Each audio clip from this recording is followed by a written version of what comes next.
మన అమాయకత్వం అంతా ఎక్కడుంటుందో తెలుసా అండి? మీరు చాలా చోట్ల దేవాలయాల్లో కూడా మీరు చూడండి, ధూపం ఇవ్వండి అన్నారు అనుకోండి, కాళ్ళ దగ్గర నుంచి తిప్పుతారు. ధూపం కాళ్ళ దగ్గర ఎందుకండి? మీరు ఏదైనా మంచిది వాసన చూపించాలి అనుకున్నారనుకోండి, అసలు నేను తీసుకుని చూడకుండా మీరే తీసుకొచ్చి నాకు చూపించేయాలనుకున్నారనుకోండి, పరమ ప్రేమ కలిగినప్పుడు అటువంటి సందర్భాలు జరుగుతాయి. మీరు చూడండి, అమ్మ చేస్తుంది ఇలాంటి పనులు. కొడుకు కూర్చుని, రే సింహాచలం సంపంగిలి అంటానే ఎంత మంచి వాసనరా అంటే, అమ్మ ఏది ఏది అని వస్తూ ఉంటాడు వాడు. రే అన్ని వాసన చూసేయకు, పూజకు పనికిరావు, మళ్ళీ ఉచ్చిష్టం అవుతుంది అని ఒక్క పువ్వు తీసి చూడు అని ఇలా ముక్కు దగ్గర పెడుతుంది. అంతేకాని ఇలా ముక్కు దగ్గర పెడుతుంది తప్ప చేతికిచ్చి వాసన చూడు అందమ్మ. ప్రీతి ఆవిడే ముక్కు దగ్గర పెడుతుంది, ఇంకా బాగా పీల్చరా అంటది. అమ్మ చాలా బాగుందమ్మా అంటే ఆవిడ పొంగిపోతుంది. అంతేగాని కాళ్ళ దగ్గర ఎడుతుంది ఆ సంపంగి పువ్వు తీసుకొచ్చి వాసన చూడమని.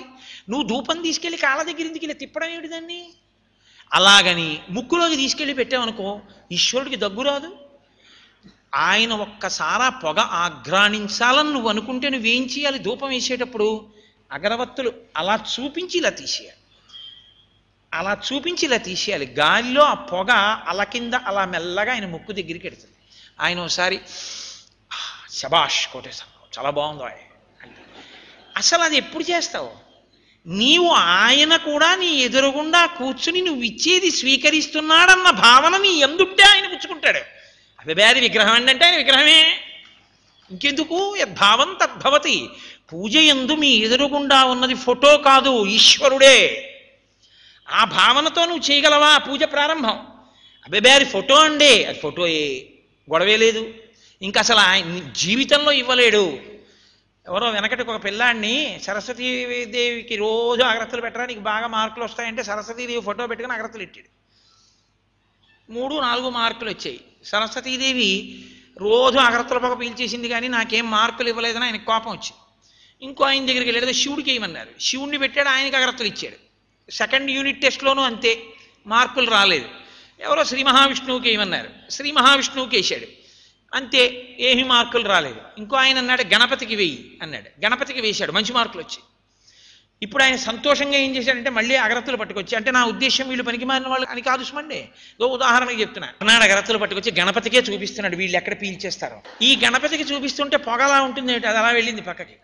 ఆయన ఏం చేశాడంటే గబగబా లోపలికి వెళ్ళి 3 తువ్వాళ్ళు అట్టుకొచ్చి శివుడి ఫోటోకి, ఆ విష్ణుమూర్తి ఫోటోకి, అంతకుముందు పూజ చేసిన సరస్వతీదేవి ఫోటోకి గబగబా ముక్కులకి గుడ్డలు కట్టేశాడు. 3 మార్కులు ఇవ్వలేదు కానీ అగరత్తుల పొగ పీల్చేస్తున్నారు. చిత్రం ఏంటంటే వాళ్ళు ముగ్గురు ప్రత్యక్షం అయ్యారు. అదేమిటి మీరు ముగ్గురు ఎందుకు వచ్చారన్నాడు. నువ్వు ఎప్పుడైనా మాకు ధూపం వేసేటప్పుడు మేము నిజంగా ఉన్నామని వేసింది లేదు, ఫోటోకని వేసావు, ఇవాళ మేము పీల్చేస్తున్నామని నమ్మి మా ముక్కులకి గుడ్డ కట్టేసావు, మేము వచ్చాను రా అన్నారు వాళ్ళు. నువ్వు ఉన్నాడంటే ఉన్నాడు, నువ్వు ఫోటో అంటే ఎక్కడ ఉన్నాడు? అసలు నీ ఎంత భావం ఉంటే కదా. నేను ఈశ్వరుడి మందిరంలోకి వెడుతున్నాను, ఏది గభాలను తలుపు తీసి లోపలికి వెళ్ళి నేను చూస్తాను. ఆఫీసర్ గారు లోపల ఉన్నారు, నువ్వు మాట్లాడడానికి వెళ్తున్నావు, ఎంత ఒబ్బిడిగా తలుపు తీస్తావు. ఆయన ఇలా రాసుకుంటుంటే ఎప్పుడు తలెత్తుతాడో ఇలా అందామని రెడీగా ఉంటావు. ఆయన ఇలా రాసుకుని ఏమో నమస్కారం సార్ అంటున్నావా అంటలేదా?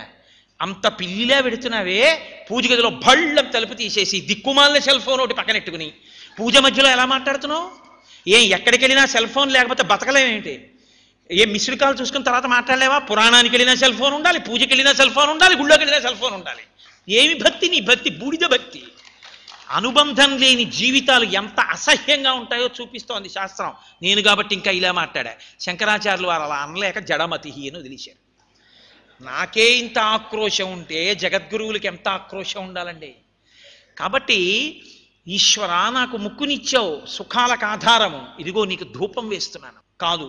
3వ జ్ఞానేంద్రియం, ఈశ్వర నాకు ఈ చర్మం ఇచ్చావు కాబట్టి నాకు ముట్టుకున్నప్పుడు సంతోషం, నా కొడుకుని ముట్టుకుంటే ఆనందం, పుత్రగాత్ర పరిష్వంగం, స్వర్గలోకం కన్నా గొప్పదంటారు. కొడుకుని కౌగిలించుకుంటే అంత ఆనందం. కాబట్టి కౌగిలించుకున్నప్పుడు వాడి శరీరం నాకు తగిలితే మహానందం. ప్రాణోత్క్రమణం అయిపోతున్నప్పుడు తల కొడుకు ఒళ్ళో ఉంటే ఆ మృత్యువు వస్తున్నప్పుడు ఎంతో ఉపశాంతిగా ఉంటుంది అని చెప్తాయి శాస్త్రాలు. కాబట్టి స్పర్శ అంత గొప్ప సుఖాన్ని నాకు ఈశ్వరా నువ్వు ఇచ్చావు, దీనికి నేను గంధాన్ని తీసి అనులేపనం చేస్తున్నాను. గంధం గుంట డబ్బా ఎందుకు తేవాలి? నువ్వు తీలేవా? అక్కర్లేని వాటికి డెంబెల్స్ ఎత్తేస్తావు, ఎక్సర్సైజులు చేసేస్తావు, కనపడ్డ గోళ్ళన్నీ పట్టుకుని ఏమిటో కిందకి మీదకి ఊగుతావు. ఇన్ని చేసిన వాడు గంధం ఒక్కటి తీయడానికి నీకు కష్టం వచ్చిందా? దానికి ఒక గుంట డబ్బాయా మళ్ళీ? ఎందుకది? నువ్వు రాసుకో, కురిపి వస్తుంది కొన్నాళ్ళకి. ఈశ్వరుడి కంటే అడగడు కాబట్టి రాసేయడమే. ఈ చర్మం ఆయన ఇచ్చినందుకు ఆయనకి ఇచ్చే బహుమానం అది. ఏ సానా చక్కా పెట్టుకుని చక్కగా భగవన్నామని చెప్తూ గంధం తీసి ఓ పాత్రకి పెట్టి ఆ గంధాన్ని తీసి ఈశ్వరమూర్తికి అనులేపనం చేయలేవా? ఈశ్వరా నాకు స్పర్శనిచ్చావు, ఎంత సంతోషిస్తున్నానో. ఎంతోమంది చర్మవ్యాధులు వచ్చి బాధపడుతున్నారు, నాకు అలా లేకుండా చక్కటి చర్మాన్ని ఇచ్చావు. సర్వేశ్వర, ఇదిగో నీకు నేను గంధానులేపనం చేస్తున్నాను, చల్లగా నువ్వు కూడా సుఖాన్ని అనుభవించు. ఇది కృతజ్ఞత తండ్రి, అంతకన్నా నేను ఏం చేయగలను? మీరు ఆలోచించండి, కొంచెం ఈ చర్మం ఇలా ఉత్తరింపబడింది అనుకోండి, ఎన్ని ఈగలు నొసమలు వచ్చి వాలి తినేస్తుంటాయి మాంసాన్ని. ఆయన ఎంత అందంగా కప్పేశాడో చర్మంతో, ఎంత అద్భుతమైనటువంటి ప్యాకింగ్. ఆయనలా ప్యాక్ చేసి మూవ్ చేసేవాడు ఎవరున్నాడండి? ఆయనే లోకంలో మొదటి ప్యాకర్స్ అండ్ మూవర్స్. కాబట్టి అంత అందంగా చర్మాన్ని పెట్టాడు. ఈశ్వర, దీనికి స్పర్శ పెట్టావు. లోపలవి ఎక్కడైనా తగలకూడనివి, చాలా ప్రమాదకరమైనవి, అత్యంత ముఖ్యమైన వాటిని భద్రమైన స్థానాల్లో పెట్టావు. కొంచెం తట్టుకోగలిగిన వాటిని తట్టుకోగలిగిన ప్రదేశాల్లో పెట్టావు. నీరు తొందరగా వెళ్ళిపోకపోతే శరీరంలోకి బతకలేడు. నీరే ప్రాణం. లింగపురాణంలో శివుడి గురించి చెప్తూ సంజీవనం సమస్తస్య జగత శరీరాత్మిక భవయిత్యుచ్యతే మూర్తిర్భవస్య పరమాత్మన అన్నారు వ్యాసమహర్షి. నీటి రూపంలో ఉండి లోకాన్ని బతికిస్తాడు. దాహం వేసిందనుకోండి, ఆయన కడుపు ఇక్కడ నోరిక్కడా పెట్టాడు అనుకోండి, ఎంతసేపు పడుతుంది ఈ నీరు పైకి ఎక్కడానికి? ఎంత నీరు తాగాలి? ఎంత ఆయాసం? ఎవడ నడవగలడు? ఇలా పొయ్యిగానే ఇలా లోపలికి వెళ్ళిపోయేటట్టు కడుపు ఇక్కడ నోరిక్కడ పెట్టి ఉపకారం చేశాడు. దాహమే కానీ ఇలా పోస్తే ఇలా పోయి ప్రాణం రక్షింపబడుతోంది. మీకు ఈశ్వరుణ్ణి ఎక్కడ చూస్తారా? ఎక్కడ చూద్దామన్నా ఈశ్వరుడే కనపడతాడు. అది అనుబంధం. అప్పుడు ఆయనకి మీరు ఉపకారం చెయ్యకుండా ఉండలేక, ఈ గంధం నేను తీయడం నా భాగ్యం కదా తండ్రి అని గంధం తీసి ఆయనకి అనులేపనం చేస్తారు. అప్పుడు మీకు స్పర్శేంద్రియాన్ని ఇచ్చినందుకు మీరు ఆయనకి ఆవిష్కరించే ఉపకారం గంధానులేపనం. అప్పుడు మీకు ఒక అనుబంధం ఉందా చెయ్యడంలో. 4 మీకు ఆయన నాలుకనిచ్చాడు కాబట్టి ఎన్ని రుచులో. చూడడానికి తీపి ఒకటే, కానీ ఆ ఒక్క తీపితో మళ్ళీ ఎన్నో రసగుల్లాలు, కాజాలు, మైసూరు పాకులు, బాదుషాలు, ఒకటా రెండా, ఇన్ని కాజాలు, ఇన్ని లడ్డూలు, వాటికి ఊరి పేర్లు, గోత్రాల పేర్లు, ఇన్నిటితో తింటున్నావే.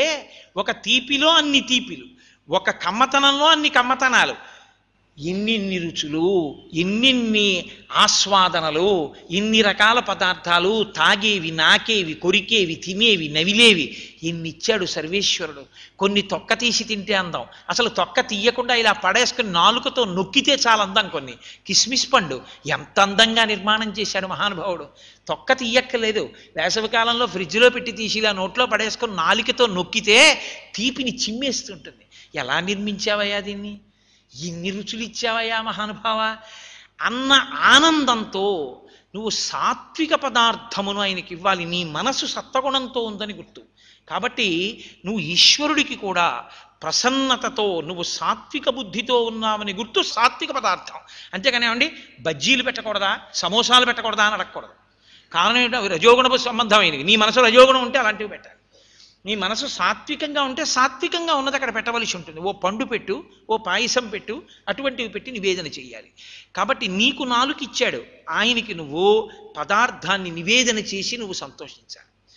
అందుకే గీతలో ఈశ్వరుడు అంటాడు, పత్రం పుష్పం ఫలం తోయం యోమే భక్త్యా ప్రయచ్చతి.